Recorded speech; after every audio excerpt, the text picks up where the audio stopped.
Olá, eu sou a Graziela Zibete Dalmolin, sou oncologista clínica do Centro Oncológico Antônio Hermínio de Moraes, da Beneficência Portuguesa de São Paulo, Hospital São José. Vou comentar um pouco sobre as principais novidades que virão sobre o tratamento do câncer de colo uterino metastático e sobre o câncer de ovário.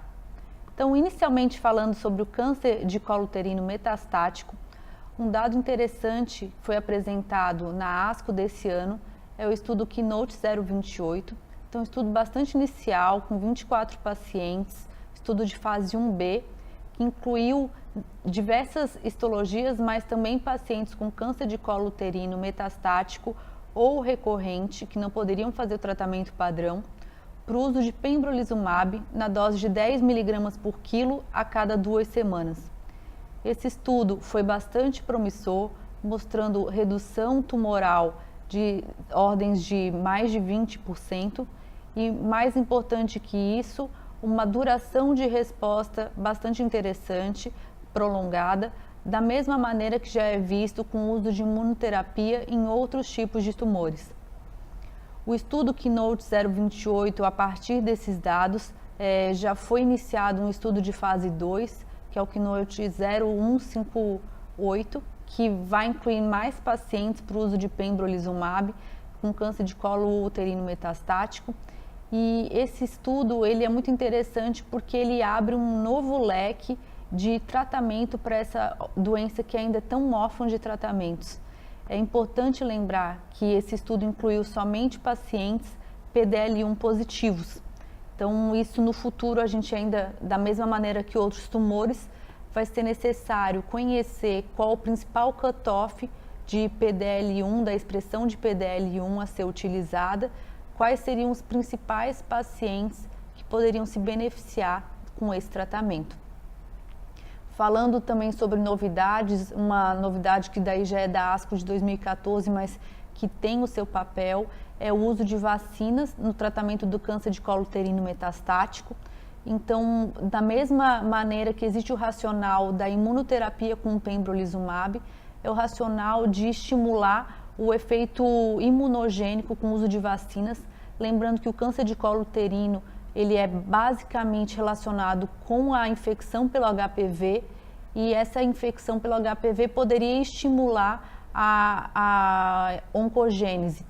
Então, alguns dos principais vírus, as oncoproteínas relacionadas ao vírus do HPV estudadas são o vírus E6 e E7.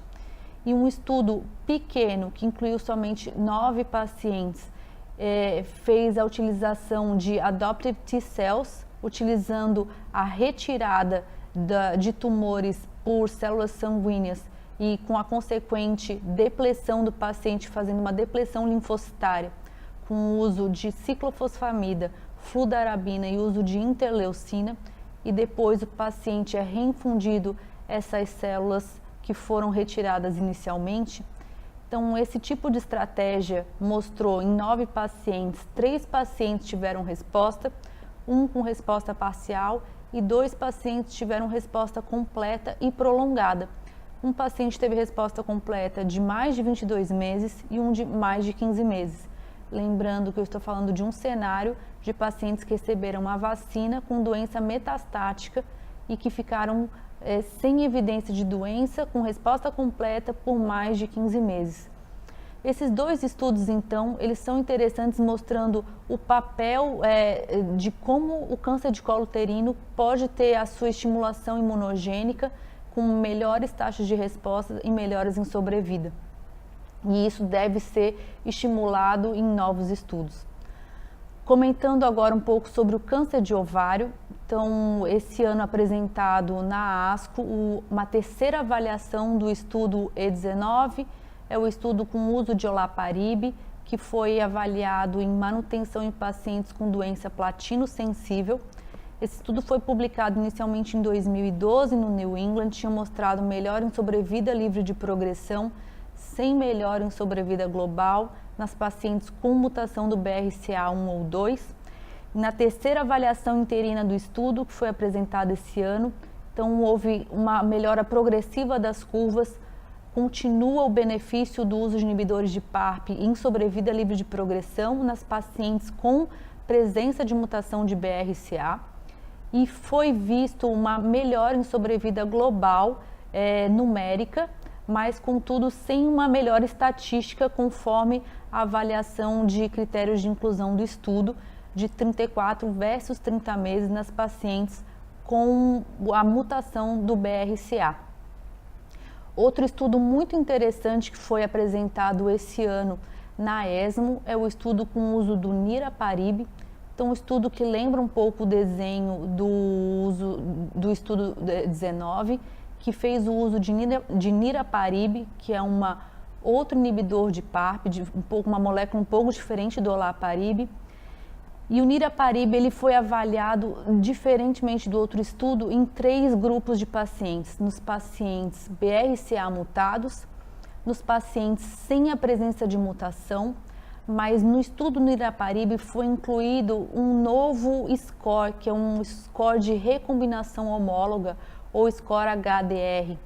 E esse score ele faz uma avaliação dos genes e tenta ver o perfil BRCA de pacientes que poderiam ter uma maior sensibilidade ao uso de inibidores de PARP, independente da presença da mutação germinativa do BRCA.